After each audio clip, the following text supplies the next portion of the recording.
Bonjour à tous, j'ai pris quelques heures pour maqueter une petite démo de mes tests de détection de piscine.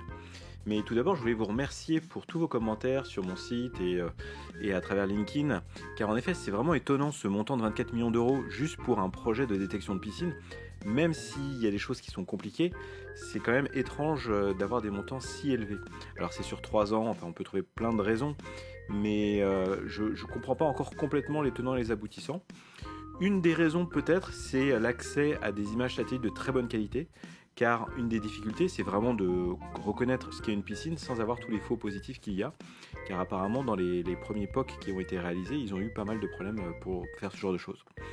Et bon, comme beaucoup l'ont remarqué, il n'y a pas de magie. C'est-à-dire que si vous vous amusez à peindre votre piscine en rouge pour qu'elle ressemble à un terrain de tennis, la vision artificielle ne fera pas de magie. Il y a peut-être des ruses, des choses comme ça, mais c'est pas forcément la bonne approche, et donc il faut réfléchir à des approches connexes comme je l'explique sur mon site web. Par exemple, une des personnes sur LinkedIn me disait une option, ce serait de monitorer la consommation d'eau des foyers pour ensuite voir quand il y a un gros remplissage de piscine. Mais c'est pareil, il y a plein de biais, il y a plein de choses qui peuvent être problématiques. Donc voilà, là l'objectif de ce petit POC, c'était de tester l'aspect IA et piscine, et puis de vous montrer un petit peu une démo de ce qui est possible de faire. Et donc on arrive sur Node-RED, qui est un outil low-code qui permet de maqueter très rapidement plein de concepts de manière visuelle. Moi j'adore cet outil, franchement je vous le conseille si vous ne connaissez pas. Vraiment pratique, je fais tous mes projets avec, dont mon projet de Smart Mirror. Franchement ça marche super bien et toute ma maison est connectée avec Node-RED. Donc là l'idée c'est de dire j'ai une adresse en entrée, je vais faire du géocoding, alors soit avec l'API de DataGouv, soit celle de Google Maps. L'objectif c'est d'obtenir le coordonnées GPS de cette adresse. Ensuite, j'ai un endpoint qui, donc une espèce d'API qui va recevoir des coordonnées GPS, un petit peu triturer cette longitude-latitude et récupérer le cadastre correspondant à la parcelle de terrain sur laquelle on a cliqué sur la carte. Et puis on va récupérer le polygone, donc le centroïde, et ça va nous permettre de dessiner sur la carte ce qu'on veut. Ensuite, on va demander à Google Static Map l'image correspondant à la vignette. Et cette vignette, on va la sauvegarder, la backuper, puis l'envoyer à Microsoft Custom Vision qui va nous répondre piscine, pas piscine. Donc au début, quand il y a peu de samples, on va avoir des résultats qui vont être faussés, et puis petit à petit, il va apprendre, il va avoir des choses de plus en plus de bonne qualité. Et puis comme j'expliquais, là on interroge une IA, mais on pourrait tout à fait interroger un Mechanical Turk. Donc vous savez, c'est comme les CAPTCHA, on vous affiche 2 images et on vous dit est-ce que tu vois une piscine ou pas. Et là c'est un humain qui répond et qui est payé pour répondre, quelques centimes, et donc ça permet d'avoir un contrôle humain. Et pour être vraiment sûr, vous interrogez 10 humains et vous faites une moyenne. Comme ça vous avez le bon résultat.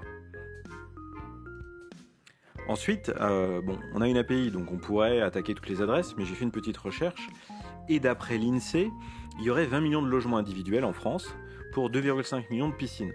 Donc ça veut dire qu'il faudrait faire 20 millions de requêtes pour taper sur toutes les adresses, espérer avoir des géologues à peu près corrects avec les enjeux du monde réel, et puis voir si on a piscine, pas piscine, ce qui fait quand même un montant assez conséquent parce que 20 millions de requêtes, on doit être à quelques centaines de milliers d'euros rien qu'en appel d'API sur ce genre de choses. Donc c'est un peu dommage.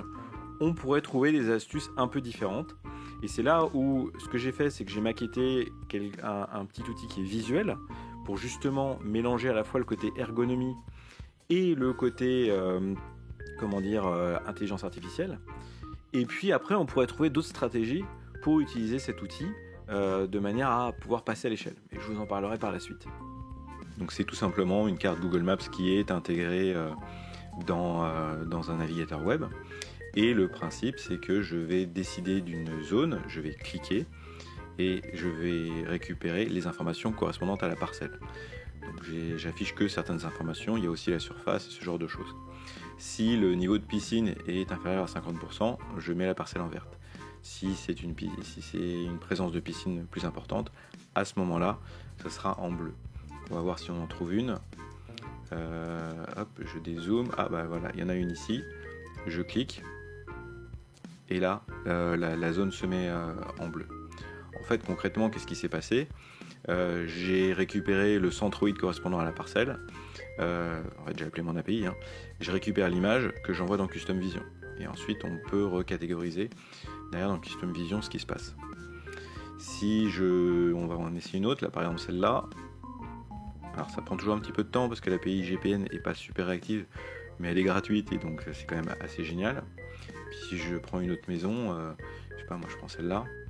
Voilà, là on voit que la parcelle est plus grande et donc on a quand même quelque chose d'assez sympa et assez ergonomique pour pouvoir rapidement, en un clic, être capable de déterminer s'il y a une parcelle ou pas. Donc là par exemple je vois une piscine, je clique, est-ce qu'il va bien vouloir me la prendre? Oui.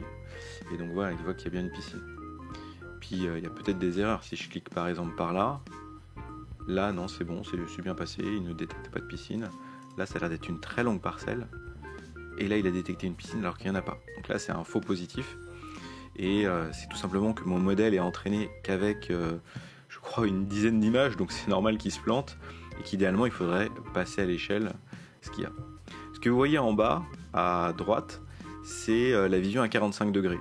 Il s'avère que Google Maps propose une vision à 45 degrés du terrain, qui sont des images, je pense, d'avion.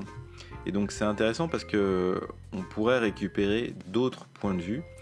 Donc, si je reclique par exemple là, pour mieux voir la piscine sous tous les angles, et donc justement de gérer les problématiques d'arbres ou de choses qui cachent la piscine. Actuellement, l'API de Google Maps ne permet pas de le récupérer directement, mais avec un petit hack, c'est assez facile de récupérer l'image et de l'envoyer, et ça permettrait de grandement améliorer le modèle, parce que comme vous pouvez le voir, la qualité est quand même vraiment bonne, et permet de voir quand même pas mal de choses. Donc c'est quand même assez intéressant. Donc côté Custom Vision, et ben voilà le modèle sur lequel a été entraîné toutes les images. Et donc c'est la deuxième itération. Et puis si jamais je vais dans l'onglet prédiction, là je peux voir toutes les images que j'ai cliquées. Et donc je peux cliquer dessus pour décider de les requalifier en disant bah non en fait le tag c'est négatif ou pool suivant ce qu'on va présenter. Et on pourrait détecter différentes natures d'objets. Donc c'est pas mal parce que chaque itération et chaque entraînement permet d'améliorer le modèle au fur et à mesure. Et je crois à vérifier que Custom Vision peut se brancher avec un Mechanical Turk, donc des humains qui vont faire la validation en parallèle pour vous. Ou en tout cas c'est possible de brancher un Mechanical Turk par ailleurs. Ce qui permettrait au fur et à mesure que le modèle devient de plus en plus performant, qu'on interroge de moins en moins des humains et de plus en plus l'IA. Sachant que les coûts sont vraiment très très faibles et que c'est quand même vraiment très intéressant. Pour ceux qui ne connaissent pas le Mechanical Turk, c'est le principe des CAPTCHA que vous avez sur Google où on vous demande, alors la piscine, pas piscine, mais ça pourrait être clic sur les vélos ou voilà, ce genre de choses. Donc assez intéressant comme approche qui permet justement de monter rapidement en performance. Et puis on voit que l'œil humain est performant parce que quand vous regardez là très rapidement, on repère tout de suite les piscines. Alors on peut en rater, mais on peut quand même avoir un taux d'erreur assez faible. Ensuite, si je reviens sur mon outil, j'avais intégré cette petite option pour être capable de requalifier si c'est une piscine ou pas, plutôt que d'aller dans l'outil Custom Vision qui n'est pas forcément pratique. L'idée de pouvoir recliquer dessus et dire bah non c'est une piscine, c'est pas une piscine, ça permettrait rapidement à un agent de travailler sur le sujet et donc de requalifier automatiquement. Je ne l'ai pas implémenté pour le moment, mais c'est le genre d'idée ergonomique qui permettrait de facilement détecter des choses et puis de voir ce qui se passe. Là pareil, j'essaye sur cette parcelle-là, c'est bien une piscine. Donc voilà, c'est assez sympa et ça fonctionne pas mal. Alors ensuite se pose la question, comment je suis capable de faire des requêtes sur 20 millions de foyers, je crois que c'était l'indice de l'INSEE, ou sur 2,5 millions de piscines. On va pas s'amuser à cliquer sur chaque maison pour vérifier s'il y a une piscine ou pas piscine. Donc comment on peut faire ? Une idée, ce serait de faire de la social engineering, à savoir une pub télé qui coûte, je sais pas moi, quelques dizaines de milliers ou quelques centaines de milliers d'euros, pour prévenir les gens que le fisc français va commencer à vérifier si les gens ont déclaré leur piscine. C'est un effet de hack qui va faire que les gens vont aller sur une plateforme, on va leur dire allez vérifier par vous-même, pour pas être surpris par derrière. Et eux pourraient aller directement sur leur piscine, ou leurs voisins jaloux pourraient directement aller sur leur piscine et dire mon Dieu, est-ce que j'ai été correctement déclaré ? Hop, je vais fermer celle-là, j'ai cliqué sur celle-là. Ah oui, c'est bon, je suis rassuré, ou non, je ne suis pas rassuré que la piscine ait été détectée. En fait, ce qui va se passer, c'est que on utilise la masse de gens qui ont vu la publicité et qui vont sur le site pour cliquer sur ce qu'ils pensent être des piscines, et donc derrière faire l'exercice, et ça permet de gagner drastiquement du temps. Parce qu'on part du principe que les gens savent ce qu'est une piscine, en plus si c'est la leur, et donc vont directement nous indiquer la bonne géolocalisation, et donc on a un effet d'échelle qui est super intéressant. Voilà, c'est ce genre de hack qui mélange à la fois l'aspect social, l'ergonomie de l'outil et l'intelligence artificielle qui va permettre de faire des économies d'échelle. Et effectivement, cette approche, c'est un peu un Mechanical Turk, cette fois côté utilisateur, à qui on va demander d'aller cliquer sur des piscines. On pourrait le demander aussi à des agents. J'imagine que si on demande, alors c'est un peu tordu, mais si on demande à tous les maires de regarder dans leur commune, sur Google Maps, sur cet outil, les piscines, cliquer, ça peut quand même aller assez vite. Hein. Vous voyez, là, je me balade, et puis dès que je vois une piscine, hop, tiens, là, il y en a 3, je clique, et puis direct, je vais avoir la parcelle. Là, typiquement, elle n'a pas été correctement reconnue. On va essayer sur celle-là. Là, celle-là, c'est bon. On va essayer sur celle-là. Là, celle-là n'a pas été reconnue, donc apparemment, j'ai pas assez entraîné sur des piscines en longueur.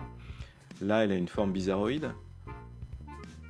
Voilà, ça va quand même assez rapidement, cette reconnaissance. Donc, on est sur des effets de levier qui sont rapides, sachant que je rappelle que les images satellites sont pas en temps réel, donc on n'est pas pressé par l'urgence, on n'a pas un besoin de réactivité extraordinaire. J'imagine qu'ils font des requêtes tous les 6 mois au maximum, pour savoir si les gens ont bien déclaré les choses. De toute façon, la vitesse de l'administration fiscale fait que le temps, c'est le temps de l'année, quoi. Enfin voilà, si cette démo vous a plu, n'hésitez pas à me faire vos retours dans l'article ou sur LinkedIn. J'imagine que j'ai oublié plein de choses qui pourraient être super intéressantes pour améliorer l'outil. Et puis l'idée, c'était juste de valider le concept et de comprendre ce montant qui me paraît énorme. Et puis si vous avez justement des millions à dépenser, n'hésitez pas non plus à me contacter. J'ai 2, 3, 4 même projets de start-up révolutionnaires qui cherchent des investisseurs et ou des personnes brillantes pour avancer. Et puis mon autre métier qui se transforme de plus en plus, c'est un petit peu de débullshiter la tech. Donc si vous avez besoin d'un sparring partner pour un petit peu challenger les idées, pour avancer, cadrer des sujets d'innovation, n'hésitez pas non plus à me contacter. J'imagine qu'il y a des projets qui peuvent être extraordinaires, sur lesquels on peut aller vite et bien, tout en restant pragmatique et en phase avec l'état de l'art des technologies. Voilà, je vous remercie pour votre écoute et puis à bientôt.